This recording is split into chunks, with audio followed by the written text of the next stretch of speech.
চলো বন্ধুরা, আজকে আমরা নাইটি কাটিং করা শিখবো। তো নাইটি কাটিং করার জন্য প্রথমেই আমরা 3 ইঞ্চি এক্সট্রা নিয়েছি। আর এটা ছিল যেহেতু বাচ্চাদের নাইটি কাটিং হচ্ছে, তো সেই কারণে কিন্তু 3 ইঞ্চি।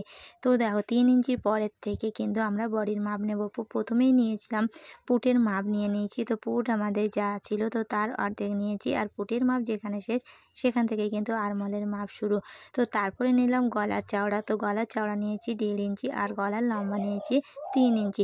তারপরে নিয়ে নেব ছাতির মাপ। তো ছাতির 4 ভাগের 1 ভাগ নিয়েছি, তার সঙ্গে 2 ইঞ্চি এক্সট্রা। তো তারপরে পুরোটা কেটে নিলাম। তো তারপরে চলে আসলাম গলার পট্টি কাটতে। আর নাইটির পট্টি কাটার জন্য আমাদের কিন্তু তিরচা পট্টি কাটতে হয়। তিরচা পট্টি কাটলে খুবই সুন্দর গলাটা বসানো যায়। তো এইভাবে কিন্তু আমরা পট্টিগুলো প্রতিটা পার্ট কেটে নিলাম। তো তারপরে চলে আসলাম কিভাবে পট্টিটা বসাতে হয়। তো দেখো, প্রথম কোণের একটা পার্টের পর আর একটা পার্ট বসিয়ে কোণ করে কিন্তু সেলাই করে মিলিয়ে নিতে হবে। তো তারপরে কিন্তু পট্টিটা একদম সোজাভাবে রেডি হবে। তো এইভাবে পট্টি বসালে কিন্তু খুবই সুন্দর হয়।